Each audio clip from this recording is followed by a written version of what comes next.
From content to weapon balancing, wow, this update's something. We'll see how it plays out in the next 48-ish hours or so when it comes to reception, but right out of the gate, taking a look at the patch notes provided by Infinity Ward, it's actually a little crazy some of the stuff that we have here. So with today's video, we're going to be covering all of those changes, going over everything that was detailed and what you can see here once you jump in. So that said, sit back, relax, let me know your favorite changes below, and perhaps consider hitting that subscribe button if you're a part of that nearly 72% of viewers who are not, to stay up to date with all things Modern Warfare and Warzone on a daily basis. But that said, there's a ton to discuss, so let's just jump right into it. Firstly, let's talk about the update itself. Title update 1.23 for Modern Warfare is anywhere from 22 to 36 gigabytes depending on your platform. If you're a premium user, meaning that you have the full game and you're not using the free-to-play application, and you're on console of either PlayStation 4 or Xbox One, you'll also have an additional update of 3.5 gigabytes in size for multiplayer in particular. Now, while this is a hefty download size, no doubt, once again, as like with Season 4's launch update, your game's overall size will not increase by that much. Instead, most of the download is better optimized assets that are overwriting existing ones, so that the digital footprint afterwards is much smaller than if the assets had not been optimized as such. But that's just a heads up if you haven't started downloading your game version just yet. But as for content, there's a lot to discuss, so let's start at the beginning, I suppose. For multiplayer, we ended up getting a new map, Cheshire Park, which is a smaller map, and when you take a look at how it plays, I think it actually plays pretty well. Spawns seem a little bit hectic at the very moment, but that's something you start to learn those, you start to learn the flow, and you can get the hang of it. I think this might be another one similar to Shoot House, where maybe it becomes a fan favorite, but right now I'm liking it from what I've played with right off the bat. So for that, I definitely recommend jumping into the 24/7 playlist that is available and we'll talk about in just a second, but that was added in today. Outside of the map, we also got a new weapon added to our arsenals, the Rytec AMR, the spiritual successor of the Barrett 50 cal, and it's something. Now, at its base, you can kit it out so that it does look and feel like the Barrett 50 cal, but you'll notice there are two glaring ammo modifications. One in which you can have explosive rounds, and then two where you can have thermite rounds. So this thing is the anti-material rifle, but it can pack a punch for sure, and of course can be kind of annoying if you are going up against those explosive rounds. Now, to actually unlock this in-game, you're going to be tasked with getting 3 quick scoping kills with a sniper rifle or a marksman rifle in 15 different games, or there is a bundle in the shop right now if you guys are interested in that. But again, as we talked about before here on the channel with other weapons, that if you do buy that bundle, you won't be able to access the gunsmith until you unlock that base weapon. Even though you still be able to rank it up, you just won't be able to enter into the gunsmith. But it's an interesting one. I'm not entirely sure how I feel about it just yet, but it can absolutely pack a punch. On the multiplayer side of things, for additional content, we ended up getting a weekly refresh for playlists as well. This week's playable modes include Ground War, Blueprint Gunfight, Team Defender, Cheshire Park 24/7, Shoot the Ship 24/7, and Realism Mosh Pit is now a thing in the quick play filter, which is pretty nice. The new additions of Team Defender is once again that game mode like CTF, but instead of 2 flags that players fight for, it's only 1. Your team gains points by either holding the flag or taking out the flag carrier, making it a thrilling match back and forth towards the end if it is close at that point. Cheshire Park 24/7, of course, is that new map in a 24/7 mosh pit of playlists, so you can get your bearings and master the map while everyone else isn't learning the best flank routes or nade spots. Outside of that, we've seen everything else, but Shoot the Ship is returning, which I'm all for that. Not my beloved shipment 24/7, but I'll happily take this as opposed to nothing. Let's jump over into Warzone though, because there are a few major changes with this update, and some good ones if you ask me. Firstly, while we have some cool additions in terms of content, we also have a new round of Gulag Weaponry, and this one I can get behind, I think. Of course, it'll take some getting used to, but we now have semi-auto rifles, snipers, and a rotating just fists and throwing knife loadout. So no more ARs and SMGs, though it is possible we see things like the FAL come in if it is considered all semi-auto rifles, but I'd imagine that's more so just encompassing your marksman rifles and your snipers as well. And that's going to be some tense quick scoping matches, man. 1v1 me in the Gulag. But I'm cool with that. It will change up the meta of engagements, and I think hopefully we won't see as many people turtled in the back, prone on or mounting the wall, like I always seem to die from in the Gulag. But anyways, that was added in, but additionally we also saw the introduction of the spotter scope. Admittedly, playing a bunch of games of Battle Royale and Plunder already last night, I couldn't find this at all. I went through tons of loot, didn't get to find this, but it is something that will replace your tactical, but then can of course let you see at distances that magnification of a scope that you need a sniper for. Normally you can see that, but without the scope glint giving away your position. So definitely something worthwhile if you guys want to be a spotter for your team.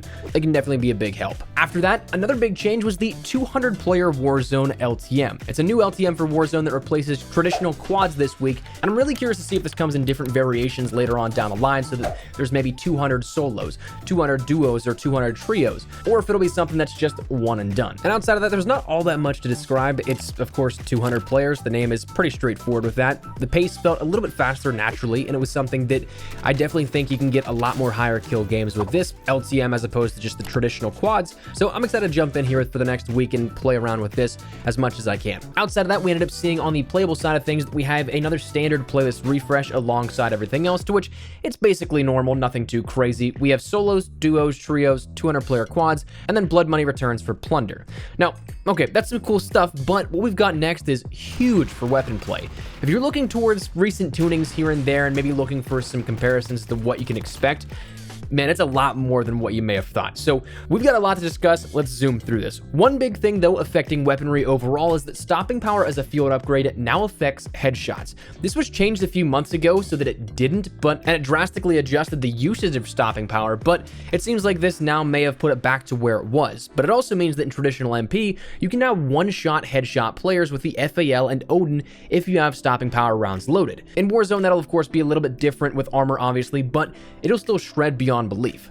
As for specific details of changes, though, firstly, there was an adjustment to the starting ammo and max ammo on a many number of weapons. Firstly, the M4A1 458 SOCOM rounds had an increase to the max ammo reserve pool, which is how much you can hold at most, not necessarily the initial start values you have in your reserves, but say if you just maxed out the amount of scavenger packs you pick up. Then we saw an increase to the max ammo and starting ammo reserves to the following weapons: the CR56 AMAX with the M67 rounds, the SKS with the 10-round magazine, the Striker 45 hollow point rounds, the SCAR's default values, and the Odin's default values. But we also ended up seeing an increase to the starting ammo on the SCAR with the 25-round magazines. It doesn't bring up the base magazine size to 25. The way that it's worded in the patch notes can be a little bit confusing and vague, but it's just to do with the 25-round mag attachment.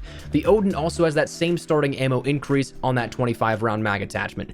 The AX50 had an increase to the damage range. The HDR is now a guaranteed one-hit kill to the lower torso at any range in traditional MP. For Warzone, that'll again not be the exact case simply because of armor values, but we also saw then the Kar98K had an increase to the ADS speed, a decrease to the hip fire spread, making it a tad more accurate from the hip, and an increase to the damage range. The Mark II carbine had a movement speed increase, and it also increased the damage range. The Dragunov had an increase to the ADS speed, it's now a 2-hit kill minimum, and the gun's recoil now returns to center a little bit more. There's also a faster fire rate on it. So overall, if you're looking at the snipers as a whole, they buffed the snipers pretty decently. So for the sniping community, this may be a very big change and hopefully a good one for you guys. Then jumping into some other weapons, the FAL added a close range damage shelf with one-hit headshot potential, meaning that at a certain point that'll be a static value. The AK-47 increased the ADS speed, so a slight buff to that, which is nice. The CR56 AMAX decreased the damage range, which is interesting because this thing was on par to be one of the next main meta weapons, but we'll have to see how this plays out with that damage range decrease. The MP5 actually got a pretty decent nerf as well, in which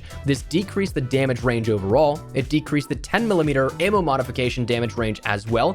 For that 10mm ammo, it also reduced the long range damage and added a slight increase to the recoil when using that attachment. The Grau 556, everybody's beloved meta weapon, had a damage range reduction, a slight increase to the high frequency recoil, and then also reduced the recoil compensation and decreased the range on both the Tempest 26.4-inch Archangel barrel and the FSS 20.8-inch Nexus barrels, the two main ones that everybody runs.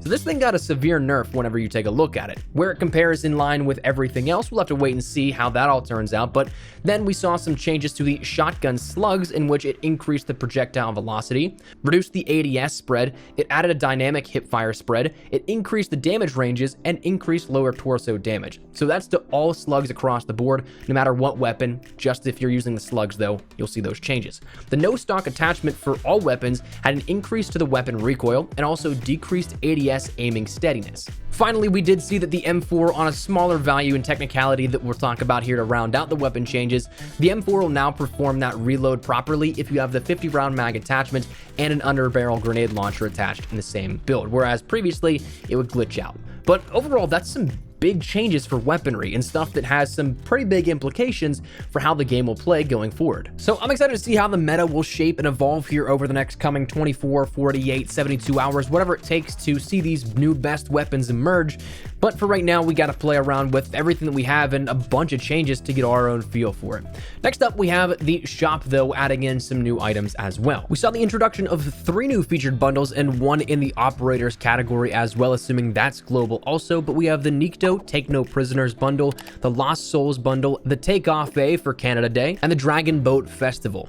Now, the Nikto Take No Prisoners comes along with Nikto, the Bloodletter skin for him, the Slaughterhouse and Crimson Pool's blueprints, the Sputnik finishing move, which comes along with the Hyena that's been data mined for a while, the Entomb vehicle skin for the cargo truck, the Blood Simple watch, the Loose Ends melee, the Dirty Deeds calling card, the Dark Thoughts emblem, and the Just a Corpse Nikto equip for 2,400 con points. Now, both those blueprints do come along with dismemberment, so that's something available there also.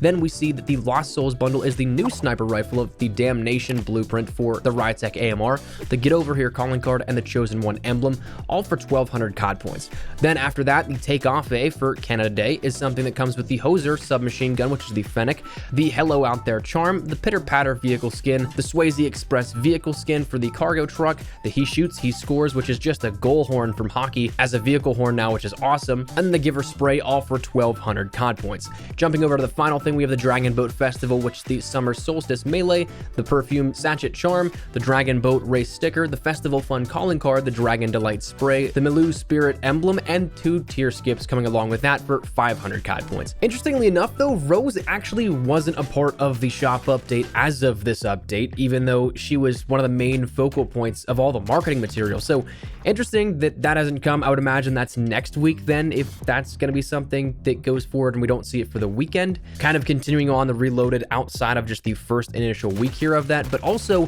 one interesting thing is that if you jump into Battle Royale or Plunder at all, you may end up seeing that there is a ground spawn or a chest spawn of a new Uzi blueprint, which, like Canada Day, it looks like it's going to be something for the 4th of July or Independence Day here, because it's an American flag camoed Uzi variant, which looks pretty cool actually. But I imagine that's introduced here on the weekend for the 4th of July weekend here in the States, but keep an eye out for that as well. That was something added in that isn't in the shop just yet, but will make its way over. To round out the update notes and what we have on deck here, I want to talk about some general fixes for both MP and Warzone. There's a bunch of these that I'll leave down there in the description below. You can check out the full patch notes if you want to check them for yourselves, but instead of going over every minor bug and detail fixed here at this, I want to come back and point out some of the more important ones I think here at this. For multiplayer in Warzone, wins and losses are now tracking as intended per each mode. There's also improved stability across the board for PC players. There was a fix for some completionist camos not applying to the Witching Hour AX50 variants. Then we saw the Cali sticks were added to modes like All or Nothing, Gun Game,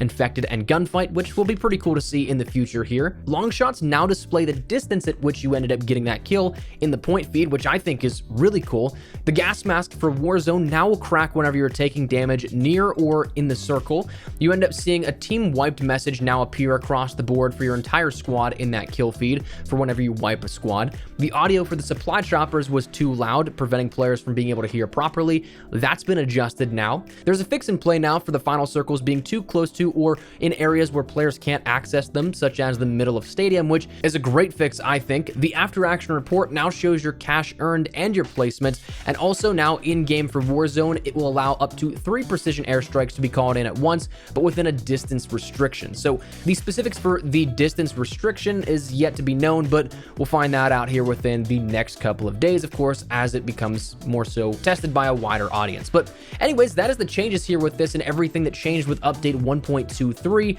a massive addition here to Modern Warfare and Warzone. And as again we said, we'll see how this is received in the next couple of hours, but I'm excited to jump in and at least play with something new here, talk about some new stuff, and have some stuff to go forward into the week and be able to bring you guys more in-depth content. So that said, that's where we're gonna wrap it up. I'd love to get your thoughts and feedback down there in the comment section down below. What do you guys think of this update so far? Are you liking it, not liking it, whatever it is, feel free to let me know. But again, hopefully you enjoyed the video. If you did, make sure to drop a like down below, and of course, if you are new to the channel, make sure you guys subscribe so you don't miss a single thing regarding all things Modern Warfare, updates, news, information, tips, tricks, all that good stuff. We got you covered here on the channel. So if any of that interests you, hit that subscribe button so you don't miss a single thing. If you guys also want to follow me over on Twitter and Instagram, those are the best places to get connected outside of YouTube. Practice on both those. If you guys want to strike up a conversation, ask me a question, whatever it may be, that link is down there in the description below. That said, thanks so much for watching. My name is Espresso. I'll see you guys later. Take care and peace.